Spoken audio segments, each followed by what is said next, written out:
Hier, on a parlé du lien qu'il y avait entre le Tikkun Abrit, entre l'alliance et la Ahava. C'est-à-dire qu'on a dit que l'amitié et l'amour, c'était quelque chose qui était lié avec l'alliance. Puisque maintenant, on a dit que le hors du Chesed, à la création du monde, la lumière du Chesed, elle est quand il y a eu la Shvira de Kelim, c'est-à-dire quand Akadosh Baruch Hu, il a envoyé la lumière infinie dans les sphirotes qui étaient. Les sphirotes, elles étaient, comme on a expliqué, elles étaient en verticale, c'est-à-dire elles étaient en ligne verticale, toutes les sphirotes. Alors Akadosh Baruch Hu, il a envoyé la lumière, ça a fait éclater, les Kelim, ils ont éclaté, et les lumières, elles se sont déplacées. C'est-à-dire que maintenant, le résultat que ça a donné, c'est que les massés, le récipient, que ce soit le récipient ou la lumière, ils se sont déplacés, et de plus, le récipient, il s'est cassé. La lumière, c'est pas cher cassé, c'est pas cassé, mais le récipient, il s'est cassé. Alors maintenant, ça concrètement, qu'est-ce que ça veut dire chez nous? Ça veut dire que maintenant, l'esprit et la forme, ils sont irreconnaissables, ils sont méconnaissables complètement. C'est-à-dire l'esprit et la forme, vous ne pourrez jamais le trouver en réfléchissant ou en cherchant dans le monde, c'est impossible. Si vous n'avez pas des références de Emouna, vous ne saurez jamais à quoi ça ressemble un juif. Jamais. Vous pouvez chercher toute votre vie, vous ne saurez pas à quoi ça ressemble un juif. Parce que la lumière, l'esprit d'un juif, il ne se trouve pas à l'endroit où il doit être. Et le récipient d'un juif, il ne se trouve pas non plus à l'endroit, et en plus il est cassé. Donc il n'y a aucun repère. Vous trouvez, comme je vous ai donné comme exemple, vous trouvez des morceaux de verre par terre. Ces morceaux de verre, ils se trouvent dans un endroit qui n'a rien à voir avec ces morceaux-là. C'est-à-dire c'est des morceaux de verre qui appartiennent à un objet qui n'est pas du tout en rapport avec l'endroit où il se trouve.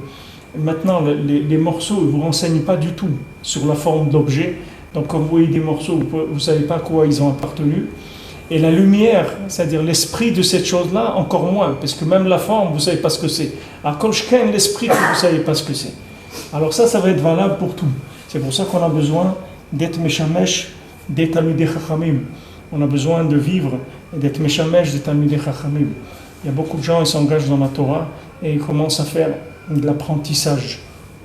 Ils font ce qu'on appelle les apprentis sorciers. C'est-à-dire, ils s'engagent dans la Torah. Voilà, maintenant il va se marier, il a des enfants, etc. Et il fait sa vie. Il croit qu'il peut faire sa vie. Mais quelqu'un, il ne sait pas ce que c'est un juif. Il ne sait pas ce que c'est un homme juif. Il ne sait pas ce que c'est une femme juive. Il ne sait pas ce que c'est des enfants juifs. Il ne sait pas comment un juif il mange, comment il dort, comment il parle, comment il éduque ses enfants. Tout ça, il ne sait pas. Il ne peut pas savoir. Parce que ça n'existe pas dans le monde. Tu ne peux pas trouver de toi-même. Il faut que tu vois des gens qu'ils ont vus et qu'ils ont vu et qu'ils ont vu et comme ils ont vu. C'est pour ça que tout notre Koach, c'est qu'on a reçu des choses par Emouna. C'est pour ça qu'on est arrivé à traverser le temps. Parce qu'on a des indications qui ne sont plus valables sur le terrain, c'est-à-dire qui ne sont plus vérifiables sur le terrain, qui ne sont vérifiables qu'une fois qu'on aura rassemblé les morceaux. Maintenant, vous trouvez des morceaux de verre et vous ne savez pas ce que c'est. Maintenant, vous allez voir quelqu'un, il va vous dire comment il faut les assembler. Et il vous dira aussi à quoi vous allez arriver à la fin. Maintenant, pendant tout le temps où vous travaillez, vous ne savez pas du tout ces morceaux-là, à quoi ça va ressembler à la fin.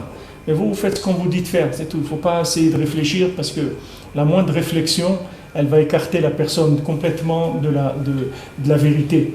Ça, c'est la base de la création du monde. C'est comme ça qu'Hachem, il a créé le monde. Hachem, il a créé le monde en déplaçant, d'abord en séparant la lumière et le récipient, et deuxièmement, en les mettant en galoute tous les deux, c'est-à-dire la lumière de Chesed, elle est descendue dans Yesod, c'est-à-dire dans la sphira du Yesod, le Chesed, il se trouve dans l'alliance, c'est-à-dire on ne pourra pas parler de Chesed sans alliance, c'est-à-dire il ne faut pas dire que dans le monde il y a de la bonté, il y a de la générosité, il y a de la tzedaka, il y a tout ça, toutes ces valeurs-là, elles n'existent que pour quelqu'un qui a l'alliance. Quelqu'un qui n'a pas l'alliance, il ne peut pas faire ces choses-là. C'est que des noms d'emprunt, c'est des clowns. C'est comme si on fait un clown il joue, il se moque, il mime, voilà, il mime quelque chose. Mais il ne peut pas savoir ce que c'est. Parce que le chesed, il habite dans Yesod. C'est-à-dire la midat chesed, elle passe par tikkun abrit, par l'alliance. Donc sinon, il n'y a pas de chesed, ça n'existe pas le chesed. Quelqu'un dit, oui, mais regarde quand même, regarde, cet homme-là, regarde, il a, je sais pas, il a Winsoft et tout, regarde, il a donné des milliards de dollars pour des institutions. Ok, il peut donner des milliards, il peut donner tout ce qu'il veut, mais ça ne s'appelle pas du chesed, parce qu'on ne peut pas rentrer dans l'esprit du chesed si on n'a pas réparé l'alliance. Parce que le chesed, il habite là-bas. Donc il n'y a pas besoin de chercher si c'est vrai ou c'est pas vrai. Nous, on ne sait même pas ce que ça veut dire, vrai ou pas vrai. Mais nous, on sait que s'il n'y a pas de shmirat abrit, il n'y a pas de chesed. Parce que l'esprit du chesed, l'esprit de la bonté, l'esprit d'aller vers l'autre, c'est uniquement quand il y a des conditions qui sont les conditions d'alliance d'Avraham Avinu, qu'Akadosh Baruch Hu il a fait avec lui. C'est tout. Sinon, il n'y a pas de chesed. Sinon, c'est des impulsions, c'est de l'honneur, c'est ce qu'on veut, tout ce qu'on veut, appelez-le comme vous voulez. Mais ce n'est pas le chesed dont la Torah elle parle. Une fois, il y avait un Breslever à la Vachalom, Arav Tzvi Yosef Vassilski à la Vachalom, il était à New York. C'était un talmid de Rav Elchanan Wasserman. C'était un Breslever qui était à New York.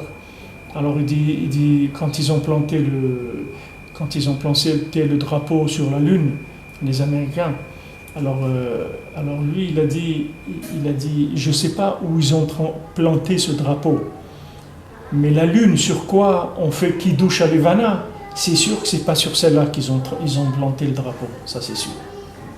Où ils l'ont planté, je ne sais pas.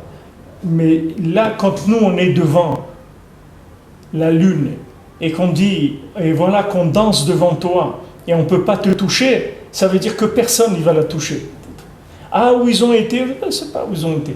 Il y a des désastres, c'est pas ce qui manque, et des désastres, c'est pas ce qui manque, il y a de tout dans le monde. On ne sait pas où ils ont été. Il n'y a personne qui a la preuve que c'est la Lune. Mais nous, ce qu'on sait, c'est que c'est écrit que la Lune, on ne peut pas la toucher. Donc du moment où quelqu'un il dit il a touché la Lune, il a planté un drapeau là-bas, c'est pas vrai. Comment, quoi et tout, je n'ai même pas besoin de discuter parce que moi je ne sais rien du tout. Moi j'ai des éléments que je reçois, c'est tout. Moi je vis avec des éléments que je reçois. La même chose que maintenant, j'ai une formule pour calculer la circonférence du cercle. Comment elle marche cette formule, j'en sais rien. Mais je sais que quand je l'emploie, j'ai la circonférence du cercle. Maintenant, j'ai un théorème qui s'appelle théorème Pythagore. Comment il marche, j'en sais rien. Mais quand je l'applique, j'ai le résultat que je dois avoir. Maintenant, la base de la Yahadout, c'est la Emouna. Nous, on reçoit des choses par Emouna. Cette Emouna-là viendra un temps où elle sera vérifiable. Pour l'instant, quand je suis au début et que je suis en morceaux moi-même, que mon cœur il est cassé en morceaux comme des morceaux de verre, comme les verres sécurites, là, vous cassez, ça, il ne reste plus de traces de rien du tout, vous voyez des petits morceaux de verre de quelques millimètres, mon cœur il est cassé en morceaux, la lumière de la Chokhmah, d'Hachem, elle se trouve en galoute totale, mon niveau d'alliance il est très très bas, donc je ne peux pas parler de vision de la vérité. C'est impossible de parler de vision de la vérité. Mais seulement, si je vais avec la Emouna et j'écoute les tzadikim, je vais commencer à reconstruire. Je vais commencer la reconstruction, petit à petit, jusqu'à qu'un jour, je vais voir une forme déjà. Les choses, elles vont commencer à prendre forme. Ça prend des années, mais au bout des années, on commence à voir déjà une petite forme. La maison, elle commence à avancer, ça commence à se construire. Mais celui qui veut maintenant comprendre quoi que ce soit avant de commencer de construire, il peut être sûr qu'il va se tromper. Vous pouvez lui garantir, avant qu'il commence, c'est dommage parce qu'il va se tromper. C'est dommage de se tromper parce que les éléments, on ne peut pas les trouver. Maintenant, il y a des tzadikim, comme Avraham Avinu, les Avot et tout, ils ont trouvé les chemins d'Hachem sur terre. Mais Beikar, qu'ils sont arrivés, c'est parce qu'ils avaient un contact avec Hachem. Ils sont arrivés à un dialogue avec Hachem vivant. C'est pour ça qu'ils sont arrivés à ce qu'ils sont arrivés. Mais quelqu'un comme nous aujourd'hui, on est tellement loin d'Akadosh Baruch Hu, on est tellement loin de la conscience de l'infini, que maintenant, essayer avec notre tête d'essayer de découvrir dans le monde les éléments, c'est vraiment c'est pas sérieux. Quelqu'un qui voudrait faire ça, c'est pas sérieux. Alors maintenant, on peut être Meshamesh Talmidei Chachamim, aller voir des tzadikim, des gens qui ont reçu la Torah de génération en génération. La Torah elle a été transmise, Baruch Hashem. On a aujourd'hui de la Torah, on a des tefilines, on a des mezuzot, on a des secrets Torah, on a de la cacheroute, on a des gens qui font la Brit Mila, on a tout ça, on l'a reçu par Emouna. On n'a pas reçu du tout par Chokhma. La Chokhma, elle n'est pas à sa place. Il faut savoir qu'elle a bougé, elle ne se trouve pas à l'endroit où elle doit être. Donc la recherche, elle est déjà perdue avant de commencer. Alors c'est ça ce qu'on a vu hier. C'est ce qu'ils ont dit nos Chachamim. Bikesh HaKadosh Baruch Hu leotzi keuna mishem. HaKadosh Baruch Hu, il a voulu enlever la keuna à Shem. Qui c'était Shem? Shem, c'était le fils de Noach. Noach, il avait un fils qui s'appelait Shem. D'accord? Maintenant, Hachem, il a donné à ce Shem-là, il lui a donné la keuna. D'accord? Il lui a donné le niam d'être Kohen. Normalement, la descendance de Shem, ça devait être des Kohanim. Ça devait être la lignée des Kohanim, ça devait être la descendance de Shem. Maintenant, Akash Baruch Hu voulait lui donner. Ou bishvil sheikdim birkat Avraham, les birkat Amakom.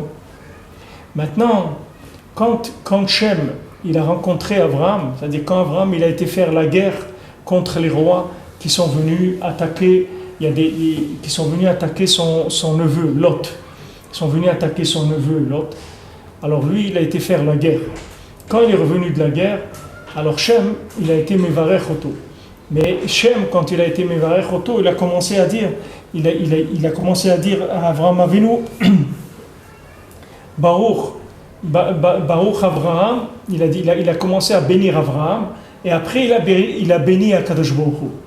Il a d'abord béni Abraham, et après il a béni Akadosh Baruch Hu.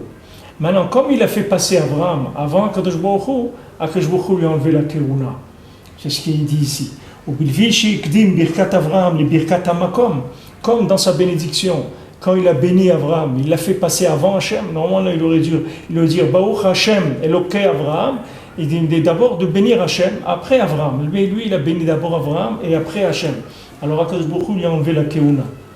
Natla Mishem ou Natna le Abraham. Il a dit maintenant la descendance des Kohanim, ils viendront d'Abraham, ils ne viendront pas de Shem. Sheneemar Ata Kohen Leolam Al Divrati Malki Tzedek. Pourquoi maintenant tu es Kohen Leolam? Il lui a dit à Abraham Avinu, tu seras un Kohen pour l'éternité. Al Divrati Malki Tzedek. Malki Tzedek c'est qui? C'est Shem. Shem il s'appelait Malki Tzedek. C'est le nom de Shem. Ce Malki Tzedek c'est Shem. Alors comme il a fait devancer la bracha de Abraham à Hachem, alors Hachem il lui a enlevé la keuna, il l'a donné à Abraham. Maintenant pourquoi lui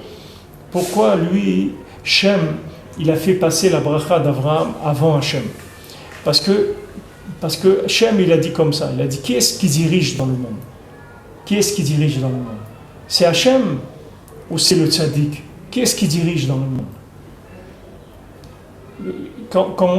Qui est-ce qui dirige le monde? C'est Hachem ou c'est le tzaddik? C'est le tzaddik qui dirige le monde, c'est pas Hachem. Pourquoi? Parce que tzaddik gozer, Hachem mekayem. Quand le tzaddik il dit quelque chose, Hachem il est obligé de le faire. Si Moshe Rabbeinu il dit à Hachem, les Bnei Israël, tu les laisses tranquilles, parce que sinon tu m'effaces à moi, alors Hachem il dit bon, si c'est comme ça, alors d'accord, si tu as dit comme ça, ce sera comme ça. C'est-à-dire comme il dit Moshe, comme il dit Abraham, ça sera comme ça. Il vient voir Abraham Avinu, il dit tu sais j'ai un problème avec Sdom, etc. Je pense détruire Sdom parce que leur comportement il est arrivé, c'est fini. Dans les tribunaux d'en haut, on ne peut plus supporter ce comportement-là.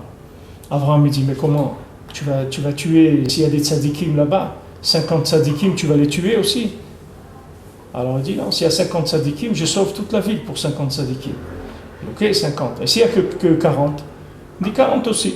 Et s'il y a 30? 30 aussi. Et s'il y a 20? 20 aussi. Et s'il y a 10?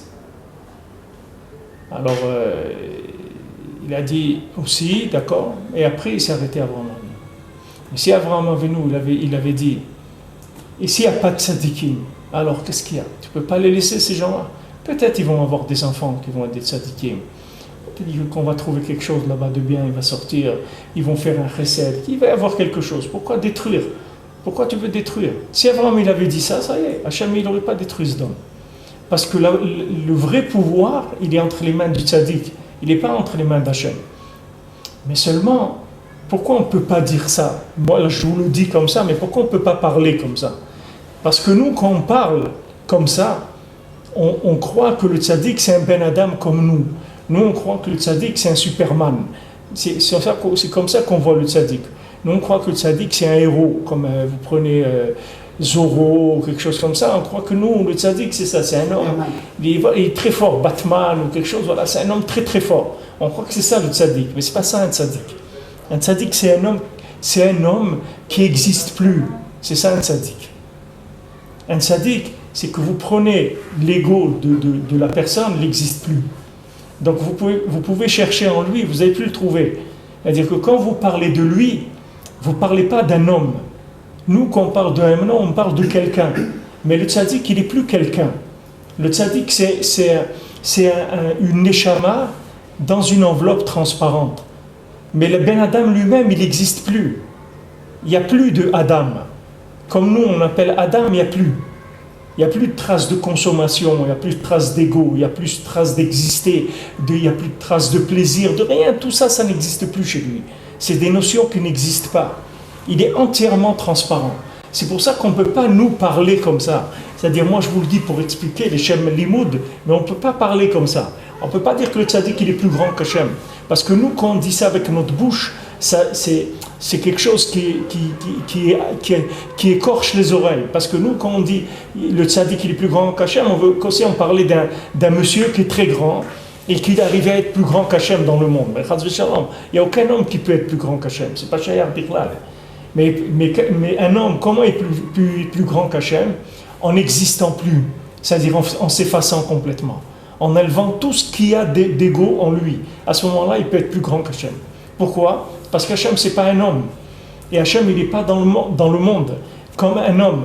Un homme, sauf c'est un Ben Adam, c'est-à-dire il est là. Il a un corps, il a une neshama. Maintenant, il a travaillé son corps au maximum.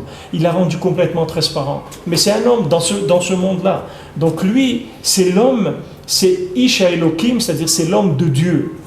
C'est ça le Moshe, Isha Elohim. Qu'est-ce que c'est Moshe, Isha Elohim? C'est-à-dire c'est l'homme de Dieu. C'est écrit le Zohar, il dit aussi Isha Elohim, c'est le mari de Dieu. Isha Elohim, ça veut dire c'est le mari d'Elohim. Isha Elohim, c'est comme tu dis l'homme d'une telle, c'est-à-dire comme tu dis le mari d'une telle. Alors quand tu dis Isha Elohim, c'est le mari de la Shrina, le tzaddik. C'est-à-dire il est complètement effacé. Donc lui, il est Moshel, on a vu tzaddik Moshel. Le tzaddik, il a le pouvoir sur terre. Donc maintenant, quand il a vu c'est Hachem, il a dit, mais toi, Abraham, tu as tous les pouvoirs dans tes mains.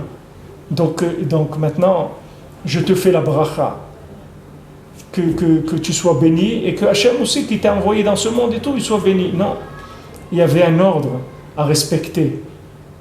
Il y a un ordre à respecter. Et cet ordre-là, il n'a pas respecté. C'est-à-dire que maintenant, n'importe où on va, il y a toujours un ordre à respecter. Même si quelqu'un comprend des choses, il y a un ordre à respecter. Hachem, il a fait un ordre. Il y a un seder dans le Olam. Ce seder-là, il faut le respecter. Même si maintenant je comprends, tout ce que je comprends, ça ne doit pas changer qu'un papa, c'est un papa, une maman, c'est une maman. Il y a des valeurs. Ces valeurs-là, on ne peut pas les changer, même si on a compris tout ce qu'on a compris, ça ne change rien du tout. Il y a un seder, il y a un ordre, il y a des choses qui sont dans un certain seder. On ne peut pas mettre le tzaddik avant Hachem. Même si le tzaddik, dans sa façon d'agir, il oblige Hachem à faire ce que lui il veut. C'est-à-dire c'est le tzaddik qui va être gozer, Hachem il va faire. Ce que le tzaddik il va dire, Hachem il va faire. Si le tzaddik il dit à quelqu'un, tu vas avoir un enfant, tu vas te marier, eh bien ça va se passer comme ça. Même si dans les tribunaux d'en haut, personne ne veut lui donner tout ça, ça ne change rien. C'est le tzaddik en bas. Il a dit c'est comme ça, c'est comme ça. Quand ils ont voulu trancher la halakha, c'est écrit pour Rabbi Eliezer ben Orkinos, et Rabbi Eliezer Agadol, il s'appelait, il est enterré à côté du Rambam à Tveria, alors où il y a le tombe du Rambam, à côté, il y a, dans ce même endroit-là, il y a Rabbi Eliezer ben Orkinos. Alors lui, Rabbi Eliezer Agadol, il y a un machloket dans la Gemara, il y avait une machloket sur l'Ian de Tanour chez la Achnai. Il y avait un Tanour, une sorte de four, que ce four-là, il y a des dynimes de Touma par rapport à ce four. Alors il y a eu une grande discussion entre les Chachamim et Rabbi Elazar Gadol. Maintenant, Rabbi Elazar Gadol, il avait une façon de voir. Et il a dit, moi, ma façon de voir, c'est le Emet. C'est-à-dire que maintenant, il a prouvé au Chachamim. Il a dit, voilà, moi j'ai raison. Maintenant les Chachamim, ils ont dit, non, c'est nous qui avons raison. Alors lui, qu'est-ce qu'il a fait? Il a fait des miracles. Il a dit, voilà, si maintenant j'ai raison, alors voilà, il y a un cours d'eau, que ce cours d'eau-là, il s'arrête. Alors le cours d'eau, il s'est arrêté. Après, il a dit, si j'ai raison, il y a un mur là, que ce mur-là, il tombe. Et le mur, il est tombé. Comme ça, il a fait des... Alors les Chachamim, ils ont dit, c'est pas la peine de faire des miracles. Parce que nous, on a décidé que c'est comme ça, et ça va être comme ça. C'est tout.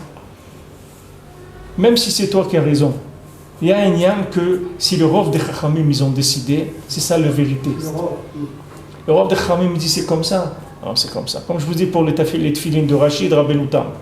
Maintenant, quand dans le Shamaïm, on demande qui est-ce qui a raison dans les tefilin, c'est Rachid ou Rabbeinu Tam. Parce que ça, c'est des tefilin, et ça, c'est pas des tefilin. C'est-à-dire que maintenant, par exemple, tu ne peux pas utiliser les sacs des tefilin de Rabbeinu Tam pour mettre les tefilin de Rachid dedans. Tu ne peux pas. Parce que pour les tefilin de Rachid, les sacs de Rabbeinu Tam, c'est des échol, c'est comme un sachet en plastique, c'est rien. Ça ne s'appelle pas Kli Kodesh. Et puis le contraire aussi. Pour Rabbeinu Tam, les tefilin de Rachid, ce n'est pas des tefilin, bichlal. Alors maintenant, qui est-ce qui a raison? C'est Rachid ou Rabbeinu Tam? Voilà, maintenant on met les deux. Rabbi Nachman, il a dit qu'il faut mettre les deux tefilin, les deux paires de tefilin depuis le jour d'un bar mitzvah. Rabbi Nachman, il a dit, on ne met pas les tefilin avant le jour de 13 ans. Il y a des gens qui commencent à mettre les tefilin à 12 ans et demi, on ne met pas. Les tefilin, on le met le premier jour où l'enfant il a 13 ans. Maintenant, s'il a 13 ans Shabbat, on mettra le dimanche. Mais on met dès l'âge de 13 ans, pas avant. Et on met les deux paires. Dès qu'on commence, c'est comme ça qu'il a dit à Rabbi Nachman qu'il faut faire. Lui, il sait pourquoi. Maintenant, il y a une discussion où il a demandé de Riazaken, un des balais Tosfot, il a demandé dans le Shamaïm, qui est-ce qui a raison? C'est Rachid ou Rabbeinu Tam? Alors ils lui ont répondu comme ça. Il dit, dans le ciel, tous les tzadikim, ils disent c'est Rachid qui a raison. Et à Kadosh Baruch Hu, il dit c'est Rabbeinu Tam. Voilà. Akash Baruch Hu dit c'est Rabbeinu Tam. Et à Fad Pikem, qu'est-ce qu'on est couvert? La halakha, c'est Rachid. C'est ça que les Chachamim, ils ont été couverts. Si quelqu'un il peut acheter qu'une seule paire de tefilin, il ne va pas acheter des Rabbeinu Tam, il va acheter des Rachid. Pourquoi? Parce que comme ça, c'était couvert par les Chachamim. Même si Hachem il dit que c'est Rabbeinu Tam qui a raison. C'est les Chachamim, ils ont fixé comme ça. Ça veut dire qu'il y a un kohar d'en bas qui est très très fort. Le kohar d'en bas, il est très très fort. C'est-à-dire la force des niveaux inférieurs. Quand les niveaux inférieurs ils se soumettent à Hachem, c'est très très fort. C'est pour ça que le côté féminin, il est plus fort que le côté masculin. Parce que le côté féminin, quand il est soumis, il devient beaucoup plus fort que le côté masculin.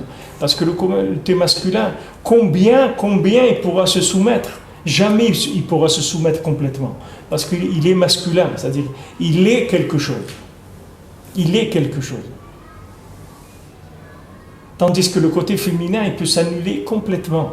Et la force d'annulation, c'est ça le pouvoir. Plus quelqu'un il peut s'annuler, et plus quelqu'un il a du pouvoir. Comme je vous dis pour David Ameller, celui qui peut s'annuler, il devient un Meller. Celui qui sait se soumettre, il devient un roi. Un roi, c'est pas quelqu'un qui impose. Celui qui impose, c'est un dictateur, c'est pas un roi. Un roi, il est soumis complètement au peuple, et il est soumis complètement à Hachem. Un roi, il y a une halakha qu'un roi, il doit avoir toujours un Sefer Torah dans sa poche. Il avait un petit Sefer Torah, le roi, comme ça, et toujours il avait sur lui. Jamais il était sans le Sefer Torah. Toujours il avait un Sefer Torah avec lui, parce que le roi, il était toujours soumis à la Torah. Tout le temps soumis à la Torah. C'était ça son existence, c'est ça son pouvoir. Alors le tzaddik, il a le pouvoir, mais le pouvoir par la soumission à Hachem. Donc maintenant les maasés, on ne peut pas venir et dire, voilà, Avraham Avinu, on ne peut pas le faire passer avant Hachem. Alors comme Shem, il a fait ça, il a perdu la Keuna. Parce que la Keuna, c'est quelque chose de... Comment on a commencé la Torah, le début de la Torah. Vatem tiyuli memlechet kohanim, vigoy kadosh.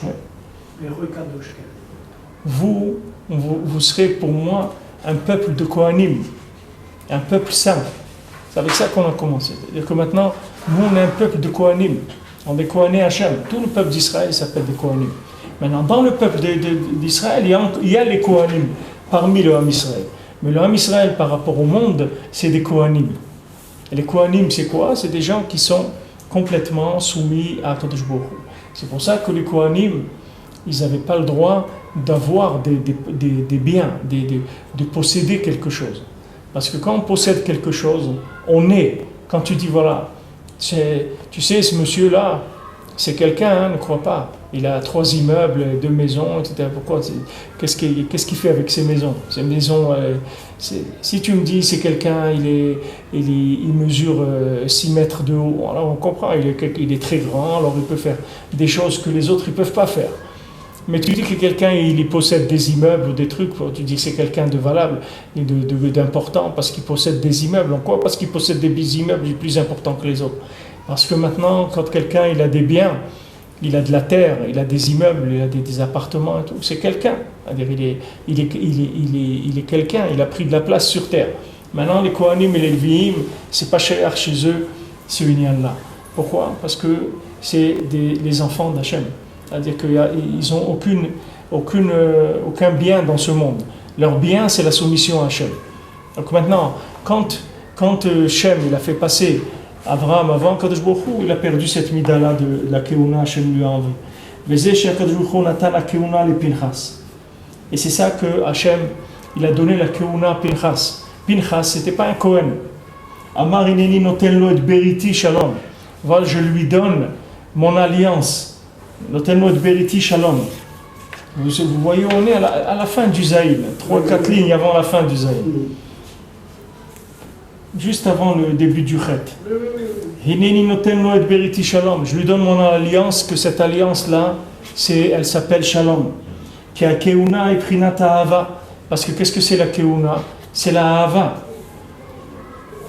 Qu'est-ce qu'un Kohen? C'est quoi? Qu'est-ce qu'il fait un Kohen? Il est Mevarech.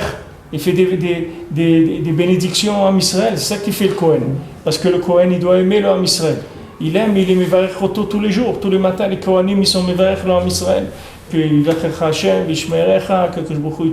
te donne la bracha, qu'il te protège, qu'il te donne sa lumière, etc. Parce qu'ils ont la mida de la Ahava du Ham Israël. Alors ils bénissent le Ham Israël en permanence. Vous, Abraham, alors maintenant, qu'est-ce que c'est Ahava? Le principe de l'Ahava, du Chesed, c'est la mida d'Avraham Avinu. Shoreh b'mkom brit shalom. Oui, il est à l'endroit du brit shalom. Haïnou tzadik yisod olam, c'est-à-dire tzadik yisod olam. Alors maintenant, voyez Avraham. Avraham, c'est la sphira de Chesed, oui. Maintenant, avec qui Akadosh Baruch Hu il a fait l'alliance? Qui c'est le premier qui a fait le modèle déposé, la Brit Mila? C'est Avraham Avinu, oui. Avraham Avinu, c'est quoi? C'est la sphira de Chesed. Donc vous voyez que par rapport à ce qu'on est en train d'étudier, vous voyez que ça correspond exactement. C'est-à-dire de la même manière que dans la création du monde, la sphira de Chesed, de Hatzilut, elle est descendue habiter dans Yesod de Hatzilut. C'est la même chose dans les êtres humains après. Il y a eu Avraham Avinu qui s'appelait Isha Chesed, que Avraham Ohavi, Akadosh Baruch Hu il l'a appelé. Avraham, mon bien-aimé, c'est pas rien du tout, quelqu'un qui peut être appelé comme ça par Hachem. Alors il a été appelé Avraham Ohavi et Akadosh Baruch Hu lui a donné la mitzvah de Brit Mila. Parce que les deux, c'est la même chose. C'est-à-dire qu'un, il habite chez l'autre. C'est-à-dire qu'il n'y a pas de chesed s'il n'y a pas d'alliance, de tikkun brit. C'est quelque chose qui va ensemble.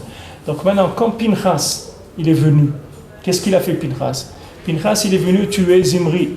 Il est venu tuer Zimri et par ça, il a sauvé le Ham Israël, que le Ham Israël, il était tombé avec les Bnot Midian et qu'ils étaient en train de faire d'aller avec des femmes qui leur étaient interdites et que ces femmes-là, elles les ont tirées vers l'idolâtrie.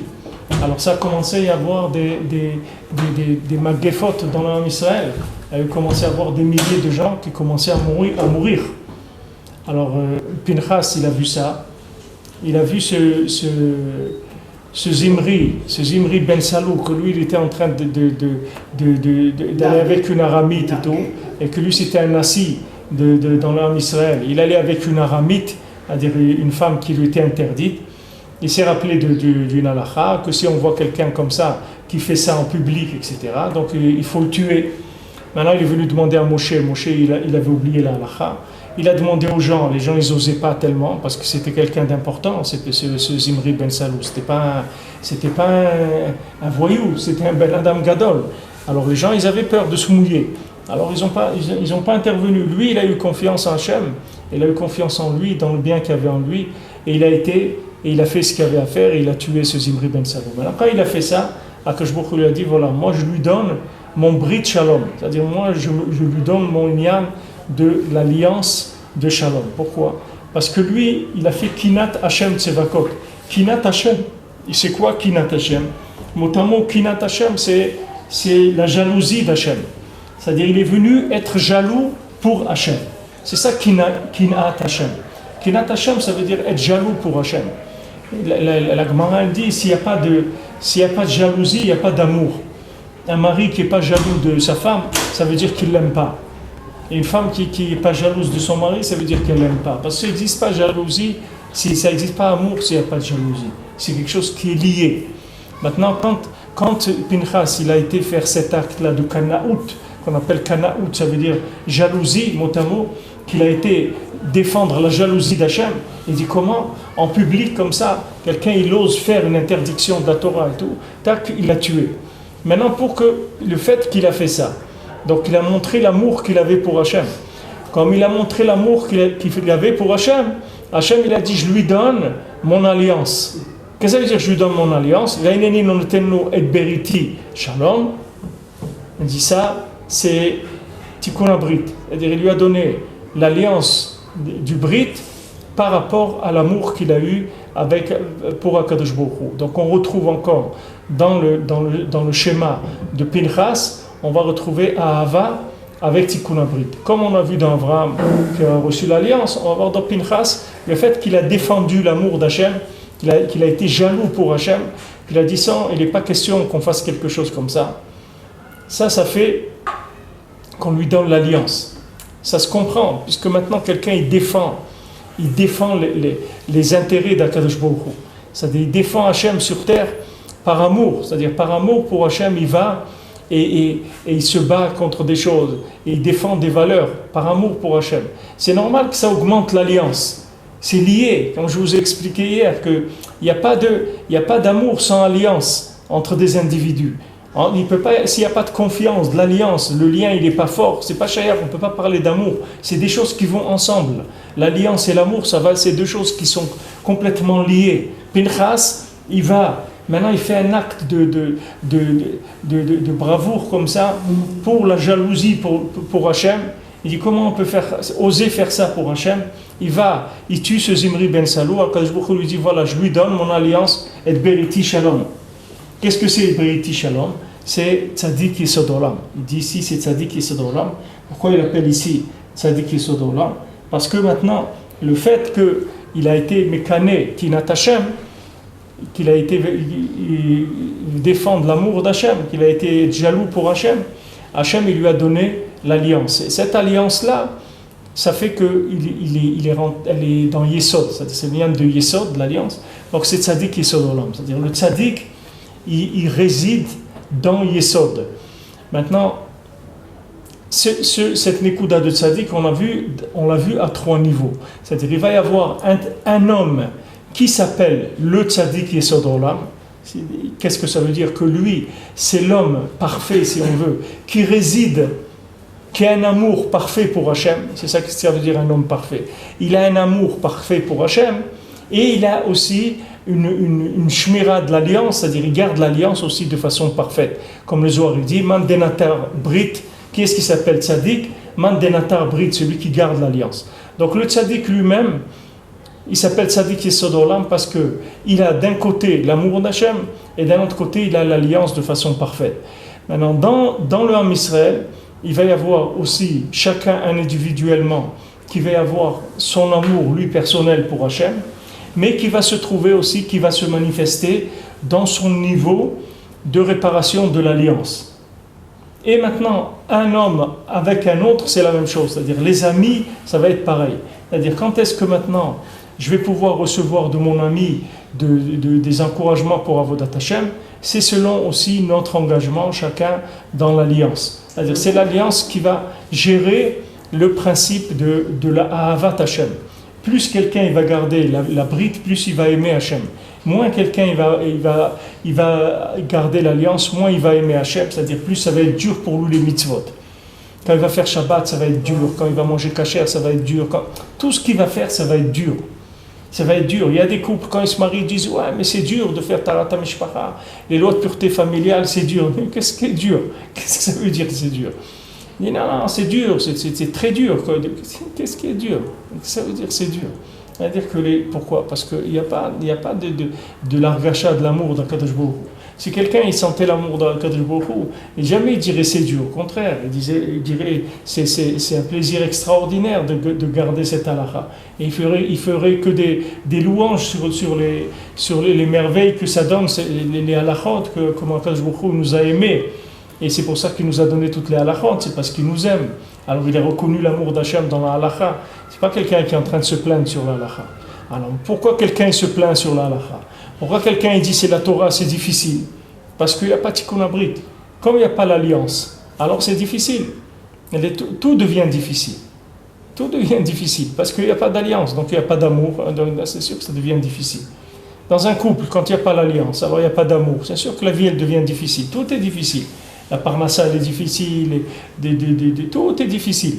Tout devient une affaire d'État. Chaque chose c'est une affaire d'État. Pourquoi? Parce qu'il n'y a pas d'amour. Pourquoi il n'y a pas d'amour? Parce qu'il n'y a pas d'alliance. Il n'y a pas de Tikkun Abrit. Donc maintenant, quand il y a Tikkun Abrit, ça s'appelle Tzadik Yesod Olam. C'est-à-dire que chacun, sa Nekuda de Tzadik, où il est le plus fort, ça va être dans le Nekuda de l'alliance. C'est-à-dire que là, vous allez voir la force de quelqu'un. C'est écrit Boaz, quand on dit, pourquoi il s'appelle Boaz? On dit il s'appelait Boaz. Pourquoi il s'appelle Boaz? Ça, dans le Zohar, il sépare en deux. Il dit Boaz. Boaz, ça veut dire là se trouve la force de l'homme. Dans quoi? Dans le Brit, dans l'alliance. Boaz, c'est là-bas où elle est la force. On voit Boaz lui-même, c'était un exemple de ça, puisque maintenant Ruth, elle est venue, et lui, il n'a pas touché Ruth. Elle est venue, elle devait se marier avec lui, c'est-à-dire que Naomi, elle lui a conseillé d'aller, mais lui, il s'est tenu à l'écart jusqu'à qu'il a vérifié d'abord la halakha, est-ce qu'il a le droit de se marier avec Ruth? Est-ce que maintenant, il y a marqué qu'un Moavi ne peut pas rentrer dans l'homme Israël, c'est-à-dire on ne peut pas convertir un Moavi au judaïsme, mais une Moavite, oui. Alors lui, tant qu'il n'avait pas eu cette halakha-là, claire, il n'a pas touché Ruth, il ne s'est pas approché d'elle. Pourquoi? Parce qu'il s'appelait Boaz, parce qu'il a la force de l'alliance. La force de l'alliance, c'est le lien à Hachem dans le respect de la halakha. C'est-à-dire que maintenant, quelqu'un, il va quelque part, il fait quelque chose, ce qui compte pour lui, c'est le respect de la halakha, c'est-à-dire la volonté d'Hachem. Et pour cette volonté d'Hachem, il ira jusqu'au bout dans sa vie. C'est-à-dire qu'il fera tout pour respecter la volonté d'Hachem. Maintenant, où ça va être le plus sensible, le lien de la volonté d'Hachem, ça va être dans le lien de l'alliance. C'est là où l'homme, il va faire ses preuves. Comme le Zohar, il dit qu'un homme, il est venu sur terre que pour ça. C'est-à-dire l'épreuve d'un homme sur terre, c'est le lien de la ta'ava des femmes. C'est ça l'épreuve de quelqu'un sur terre. C'est pour ça que Rabbi Nachman il est venu, il a amené en même temps le lien de Tikkun HaKlali, et en même temps il a dit, moi je vais vous donner un cœur de chair, parce que c'est lié. Il n'y a pas de cœur s'il n'y a pas de Tikkun HaKlali. Il n'y a pas de cœur s'il n'y a pas de réparation d'alliance. Quelqu'un ne peut pas dire j'aime s'il n'y a pas réparation d'alliance. C'est pas shayach. Pourquoi? Alors on dit mais on voit des gens ils aiment quand même, ils font. C'est pas l'amour de la Torah, c'est pas l'amour d'Hachem, c'est l'amour de la consommation qu'ils appellent l'amour. Mais c'est pas de l'amour. Comme il disait un rave, il disait quelqu'un qui aime la confiture, il la mange pas. Parce que si quelqu'un dit j'aime la confiture, c'est pas la confiture qu'il aime. Il faut dire j'aime mon ventre, j'aime le plaisir que la confiture, elle me donne à mon ventre. C'est ça qu'il faut dire. Il ne faut pas dire j'aime la confiture. Parce que si tu dis que j'aime la confiture, normalement tu dois la mettre dans un vase avec des diamants, des trucs, parce que tu aimes la confiture. Mais ce n'est pas la confiture que tu aimes. C'est-à-dire dans le langage des gens. Dans le langage des gens. Quand tu vois ce qu'on avait vu avant dans la Torah, que le lachon, que la façon d'exprimer les choses, ça renseigne sur le peuple, comment il conçoit les choses. Quand quelqu'un il dit Ah non, moi j'aime ça, moi j'aime ça. C'est pas que tu aimes ça, c'est que cette chose-là, elle te procure du plaisir. C'est pas que tu aimes ça. Aimer ça, c'est pas ça. C'est pas ça. Quand tu dis j'aime quelqu'un, tu vas pas le cuisiner, le manger, tu n'es pas un cannibale. C'est pas ça aimer quelqu'un. Quand tu dis j'aime quelqu'un, tu vas pas le cuisiner, c'est pas ça de l'aimer. Mais maintenant, quand tu dis j'aime quelqu'un, c'est la même chose. C'est parce que tu as un intérêt avec cette personne-là. Mais l'amour gratuit, c'est-à-dire qu'il n'y a aucun intérêt dedans, ça c'est que l'amour d'Akadosh Baruch Hu. Celui qui a l'amour d'Akadosh Baruch Hu. Et celui qui fait chesed par soumission à Hachem, alors lui, tu peux parler d'amour, béhémet. Tu peux parler d'amour béhémet. Pourquoi? Parce que ce n'est pas un sentiment qui vient du ventre. Ce n'est pas un sentiment qui est un sentiment de consommation. C'est un sentiment qui vient d'une noblesse. C'est un sentiment qui vient de l'infini. Parce que la personne, elle aime Hachem. Et la personne, elle garde l'alliance avec Hachem. Elle respecte l'engagement qu'il y a avec Hachem. Ça va lui donner de la ahava, de l'amour dans ce qu'il va faire dans le monde. Et à ce moment-là, il pourra aimer des gens, il pourra aimer des choses qu'il va faire, etc. Mais pas aimer le plaisir de la chose. Aimer la réalisation du nom d'Hachem dans le monde. C'est ça qui s'appelle aimer. Aimer, ça veut dire être content que Hachem, son nom, il se fasse connaître dans le monde. Ça, aimer. Aimer, ça veut dire que maintenant, on va faire quelque chose pour révéler le nom d'Hachem. C'est ce qui s'appelle aimer. Maintenant, sinon, ça ne s'appelle pas aimer, ça s'appelle consommer, c'est tout. Quelqu'un dit j'aime le chocolat. Il ne faut pas dire j'aime le chocolat. Il dit de manger du chocolat, ça m'apporte du plaisir. C'est ça qu'il faut dire. Il ne faut pas dire j'aime le chocolat. Parce que quelqu'un qui entend ça, il croit que c'est ça que ça veut dire aimer. Il ne faut pas employer ce mot. Il faut dire le chocolat, ça me procure du plaisir. Et tu vas voir que si quelqu'un il dit ça, tu vas voir que la situation, elle n'est plus la même déjà. Si quelqu'un il rentre, il voit une tablette de chocolat sur la table. S'il dit j'aime le chocolat, alors c'est une attitude, c'est une expression qui est mignonne, c'est sympathique. Il dit ah moi j'aime le chocolat, j'aime bien le chocolat. Il va prendre un morceau de chocolat.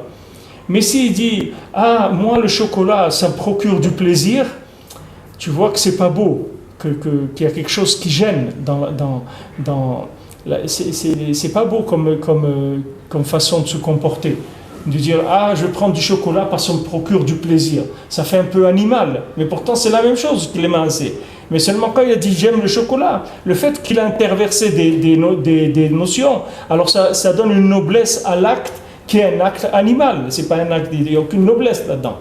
Il n'y a vraiment aucune noblesse. Il faut dire moi le chocolat ça me procure du plaisir, c'est pour ça que je vais en mettre maintenant dans mon ventre. Alors si quelqu'un il dit ça, tu vois que c'est honteux. Les gens ils vont voir et dire mais comment il parle celui-là, tu te rends compte, regarde, qu'est-ce qu'il dit et tout. Il n'a pas honte de parler comme ça, mais les mal c'est quand toi tu dis j'aime le chocolat, c'est la même chose. Tu as dit la même chose, seulement tu as mis encore des valeurs en galoute, tu as pris encore des valeurs, tu les as envoyées encore en galoute en disant que c'est ça aimer, mais c'est pas ça aimer. Aimer c'est pas ça. Aimer ça veut pas dire détruire la chose pour me donner du plaisir, c'est pas ça aimer. C'est pas ça qui veut l'expression d'aimer. C'est pour ça que quand il y a maintenant révélation de l'amour d'Hachem, alors il y a automatiquement Tikkun Abrit. Alors dans Pinchas, on voit que Pinchas, il a eu confiance en lui, c'est-à-dire il a eu confiance dans le bien qu'il y avait en lui, et la confiance dans le bien qu'il y avait en lui, elle est venue de la Shmira du Yesod. C'est parce qu'il était Shomer Abrit, c'est pour ça qu'il est arrivé à faire une action comme ça. Sinon, il ne serait jamais arrivé à faire ça. Jamais il aurait pu faire un acte comme ça si lui-même il n'était pas dans l'alliance, il n'était pas irréprochable. Comme il était irréprochable dans l'alliance, il a pu faire ça, et Hachem il lui a donné l'alliance la plus élevée qui est sur terre, c'est-à-dire le titre d'alliance le plus élevé qui est la Keuna. Le Kohen, c'est le titre le plus élevé, le poste d'alliance le plus élevé. Après il y a Lévi, et après il y a Israël. Mais le plus élevé au point de vue lien avec Hachem, c'est le Kohen. Le Kohen, il est lié entièrement à Kadosh Baruch Hu. Alors maintenant, Rabbeinu, il va rentrer dans... Maintenant, on a posé dans la Torah les éléments, d'accord? On a essayé de mettre un petit peu des titres sur les choses. On a essayé un petit peu de mettre en place les notions. Maintenant, Rabbeinu, il va passer dans l'action. C'est-à-dire, maintenant, notre but, c'est pas ni de la Kabbalah, ni de la philosophie, ni d'apprendre des chidushim, rien. Notre but, c'est de changer notre vie. C'est ça notre but. Alors, pour changer notre vie, il faut savoir quoi faire. comment on va avancer, comment on va arriver à progresser. C'est maintenant, le Rebbe il va rentrer dans le côté de la Hetza, de tout ce qu'on a vu. Maintenant, qu'est-ce qu'on fait? On a vu ces notions-là. Maintenant, qu'est-ce qu'on fait? Qu'est-ce qu'on fait avec le Chesed? Qu'est-ce qu'on fait avec Tikkun Abrit? Qu'est-ce qu'on fait avec les 3 Nekudot? Qu'est-ce qu'on fait avec Malefum? Que la bouche elle est pleine de la bracha d'Hachem. Tout ça, maintenant, on va voir comment on va utiliser toutes ces notions-là, mais dans l'action. Alors, le Rebbe dit, donc chacun, il doit parler avec Akadosh Baruch Hu, pour que le point qui est en lui, il va éclairer. Prinat pi daber chokhmot. Le pi daber chokhmot, c'est-à-dire ma bouche, elle va parler de chokhmot, elle va parler de sagesse. Les avav, chez Prinat ve'agut libit tvunot. C'est-à-dire le vav qui est le cœur, le yud, il va éclairer dans le vav qui est, voilà, que mon cœur maintenant, il va ressentir des tvunot, c'est-à-dire il va vivre de la bina, c'est-à-dire des tvunot, c'est-à-dire de la déduction de la lumière d'Hachem. Donc d'un côté, je vais attirer la chokhma, et cette chokhma-là, je vais la faire descendre dans Bina, parce qu'on a vu que le Keli du Chesed, maintenant, il habite dans Bina. Donc on va faire descendre la chokhma qui est Chesed, on va la faire descendre dans Bina, qui est le cœur. Et à ce moment-là, on va commencer à comprendre des choses. À ce moment-là, on va commencer à voir des choses. Et surtout, à vivre dans un monde animé. C'est un monde animé. Avant, c'est pas un monde, c'est comme si tu prends un dessin animé. Avant, c'est des dessins qui sont comme des natures mortes, c'est des choses qui bougent pas. Quand maintenant, tu vas commencer à amener le yud, la chokhma, dans le vav, dans le cœur, alors tu vas voir que le monde, il va commencer à s'animer, il va commencer à être vivant. Pourquoi il va commencer à être vivant? Parce que tu vas avoir hagut libit vunot, c'est-à-dire que ton cœur, il va commencer à déduire des choses. Il va commencer à voir des choses. C'est-à-dire que tu vas voir que le monde est vivant. Il y a une personne qui m'a... On donne un exemple. Il y a une personne, il y a 1 mois et demi, 2 mois, elle m'a demandé de parler à quelqu'un parce qu'il avait un petit problème avec quelqu'un. Elle m'a dit, est-ce que tu peux lui parler pour essayer d'arranger le problème? J'ai dit, d'accord, je vais essayer, Bézant Hachem. Je ne dis pas quand, mais je vais essayer. Alors, bon, j'attends, je demandais à Akadosh Baruch Hu, parce que si je lui parle et que la personne elle se ferme, ça y est, je ne peux rien faire. Et il faut que, si je l'appelle, il faut que ça marche, il faut que ça s'ouvre. Alors je prie, j'attends le moment propice. Alors hier je vois cette personne-là qui m'a demandé de parler à l'autre, il me dit, tu lui as parlé et tout? Je dis non, pour l'instant, j'ai pas encore... ça s'est pas ouvert, j'ai pas vu encore que... Maintenant, hier j'étais assis, je vois une feuille avec des adresses qui n'ont rien à voir avec cette histoire-là, absolument rien à voir. Et dans ces adresses-là, il y avait le nom et l'adresse de cette personne-là que je dois appeler pour lui parler de ce problème-là. Alors quand j'ai vu ça, j'ai vu que c'est le moment, je peux y aller. Mais maintenant, dans le monde, ces éléments-là, ils ne sont pas vivants, c'est-à-dire ils n'ont pas de lien entre eux. Les éléments, c'est tous des éléments figés. Il n'y a pas de lien entre les choses. Mais quand maintenant tu amènes la chokhma dans le cœur, tu vas voir que ce n'est pas qu'une chose, elle a un lien, c'est que tout est lié. Tout ce que tu vas entendre, tout ce que tu vas voir, tout ce que tu vas apprendre, tout ce que tu vas toucher dans la journée, tout est lié. Toutes ces choses-là, elles sont liées. Pourquoi? Parce que maintenant, la chokhma, elle descend dans le vav. C'est-à-dire, comme on a vu, que la chokhma, la sagesse, c'est une source.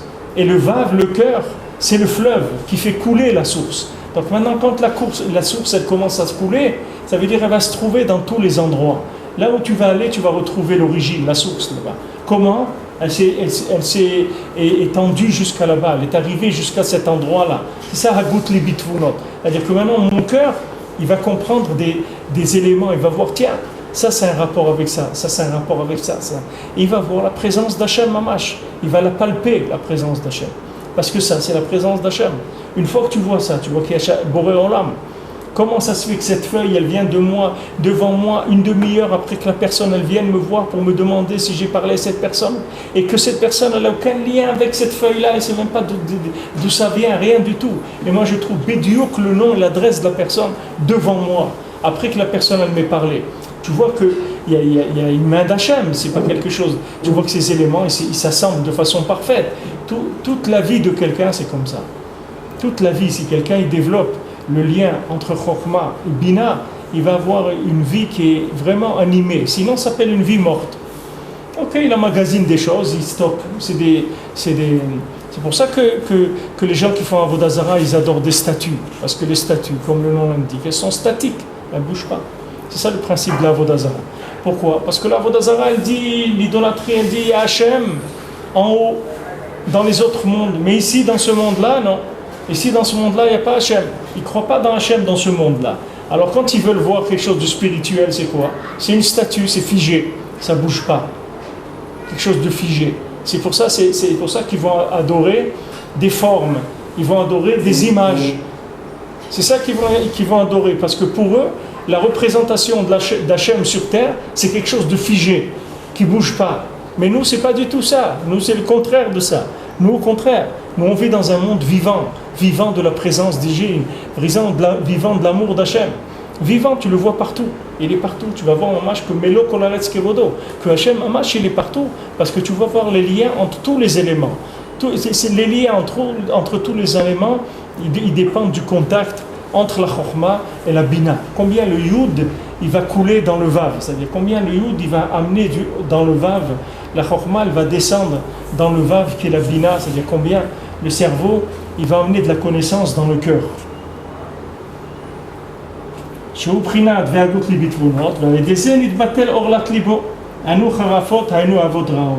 Maintenant, quel va être le résultat de ça? Le résultat du dialogue avec Hachem. Le fait que maintenant quelqu'un il rentre en dialogue avec Hachem, ça veut dire qu'il a la émouna, que tout ce qui lui arrive, c'est Hachem qui lui envoie. Oui. Il voit que sa vie, elle est liée à Hachem, elle est dépendante d'Hachem. C'est pour ça qu'il parle avec lui. Quand quelqu'un vient et dit maintenant Hachem, voilà, j'ai besoin de ça, aide-moi, etc. Pourquoi il lui demande? Parce qu'il sait que sa vie dépend d'Hachem, que Hachem il peut tout faire pour lui.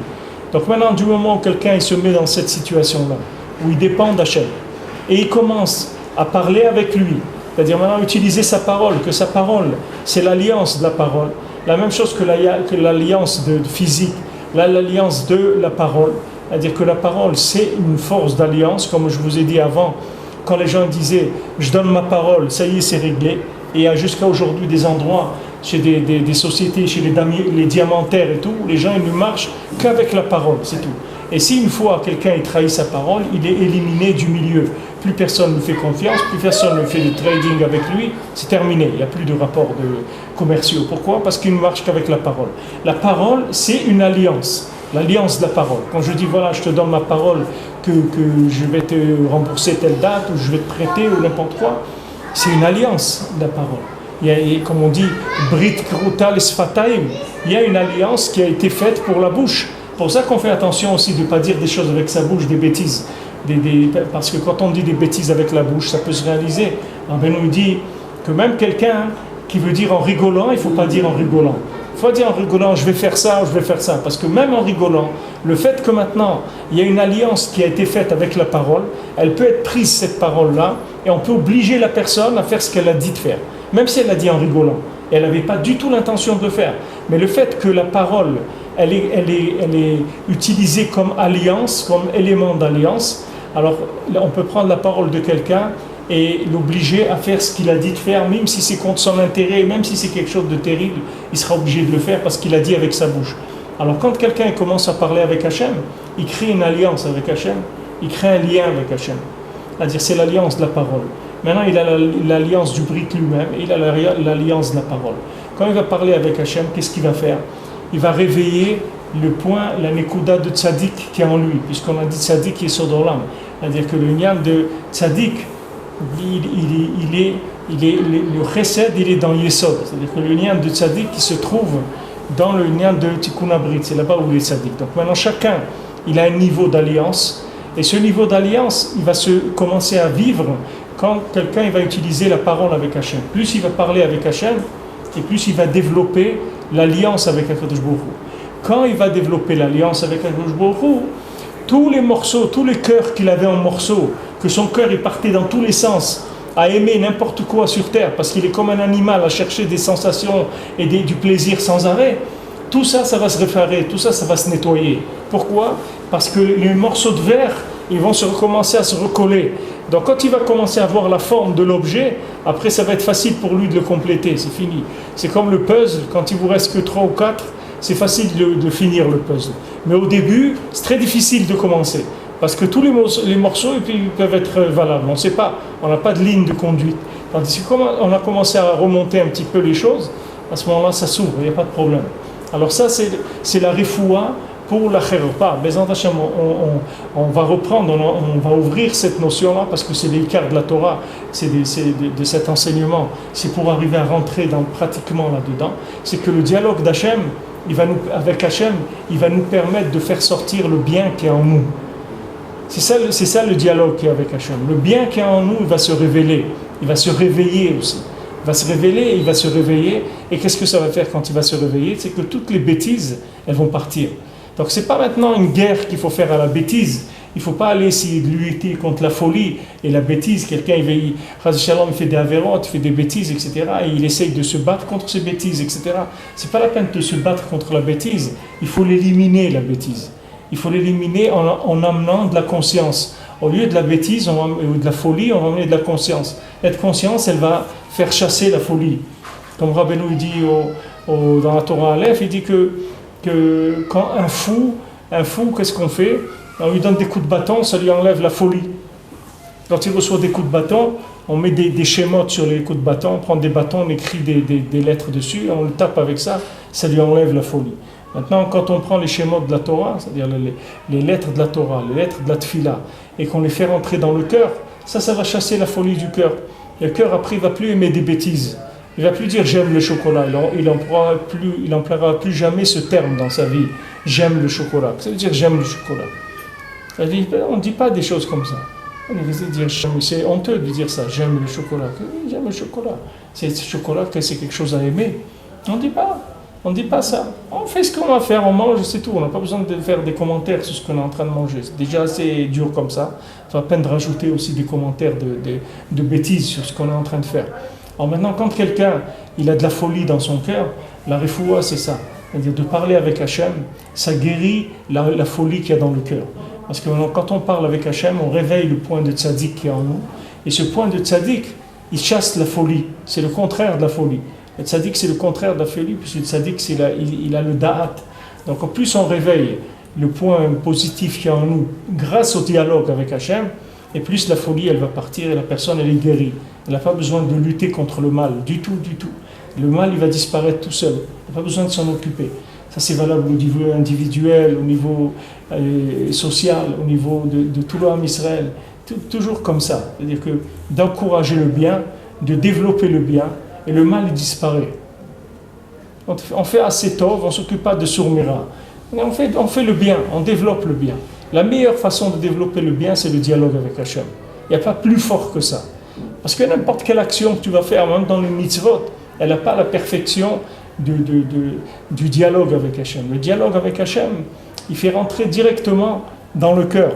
C'est écrit que, Rabbeinu dit que la hitbodedut, comme ce n'est pas une prière qui a été, comme on dit, qui n'est pas dans les normes, qui n'a pas été normalisée, ce n'est pas une prière officielle. Alors Rabbeinu, il compare ça au chemin qu'elles prenaient les diligences. Il dit quand les diligences, elles prenaient un certain chemin connu, alors les bandits, ils se pointaient dans les chemins, ils attaquaient les diligences et ils volaient. Tandis que quand la diligence, elle prend des chemins qui ne sont pas des chemins habituels, les bandits ne vont pas là-bas. Parce que qu'est-ce qu'ils vont faire là-bas? Peut-être qu'il va venir une diligence une fois par semaine, peut-être qu'il n'y aura rien du tout. Eux, ils vont dans les endroits où ils savent qu'il y a des gens qui vont passer. Alors Rabbeinu dit la même chose, il dit, il y a des accusateurs sur la prière. Alors quand quelqu'un vient faire sa prière normale, Shachrit ou Mincha, alors les forces négatives, elles sont déjà placées là-bas. Elles attendent qu'elles arrivent, cette filote-là, et elles les détournent, elles essaient de les détourner. Mais quand quelqu'un vient faire hitbodedut, c'est du freelance, il vient comme ça, c'est de l'improvisation. Donc il n'y a personne qui est prêt pour attaquer cette tfila. Et le Zohar dit que même la tfila Arvit, c'est comme ça. C'est écrit que Arvit, ki blou aleem kechova. Que Arvit, ce n'était pas une obligation, Mais les Bnei Israël, ils l'ont pris comme une obligation. Le Zohar, il donne cette explication-là.